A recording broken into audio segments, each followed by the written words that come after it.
नमस्कार किसान भाइयों DHD न्यूज़ पर हमने पहले भी आपको बताया था कि सरसों के भाव अपने निम्नतम स्तरों के आसपास चल रहे हैं। इनसे कम भाव में किसानों को न तो सरसों पड़ते आएगी और न ही व्यापारियों को। इसी आधार पर अंदाज़ा लगाया जा सकता है कि यहाँ से आगे सरसों में बड़ी गिरावट की संभावना कम है।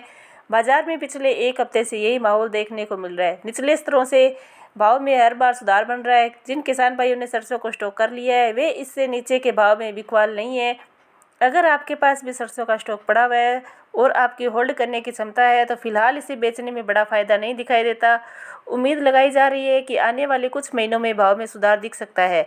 अगर आपके पास इस समय सरसों का स्टॉक है तो आप आज की यह वीडियो पूरी ज़रूर देखें। साथ ही वीडियो को लाइक और चैनल को सब्सक्राइब भी ज़रूर कर लें। किसान भाइयों, तेल मिलों की मांग सुधरने के कारण घरेलू बाजार में सरसों की कीमतों में बढ़ोतरी दर्ज की गई।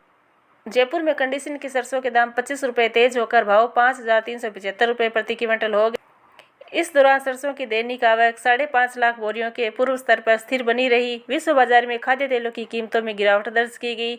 मलेशियाई पाम तेल की कीमतों में हल्की नरमी आई। साथ ही शिकागो में सोया तेल की कीमतों में भी कमजोर हुई।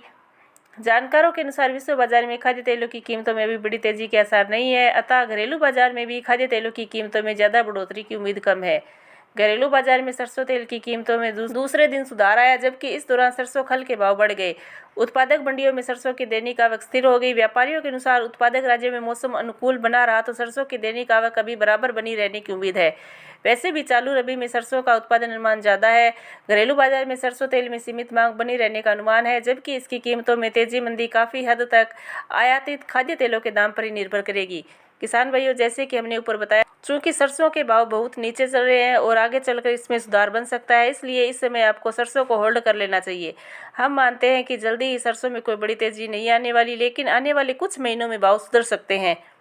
किसी भी फसल के भाव में लंबे समय तक लगातार तेजी या मंदी बहुत लंबे समय तक नहीं चल सकती। सरसों में पिछले 2 सालों से लगातार मंदी का माहौल चल रहा है और ऐसा लगता है कि बाजार की अब तेजी की तरफ मुड़ने का समय आने वाला है। अगर आप सरसों को होल्ड करते हैं तो ऐसा हो सकता है कि आपको बड़ा फायदा ना हो, लेकिन नुकसान की संभावना बहुत कम है। तेजी मंदी के पूरे समीकरण को देखें तो दिवाली के आसपास आपको MSP के ऊपर के भाव मिल सकते हैं। किसान भाइयों, हमारा कार्य बाजार की तेजी मंदी रिपोर्ट से आपको अवगत कराना है। बाकी आप अपना व्यापार अपने विवेक से करें। साथ ही साथ वीडियो को लाइक और चैनल को सब्सक्राइब भी जरूर करें। जय जवान, जय किसान।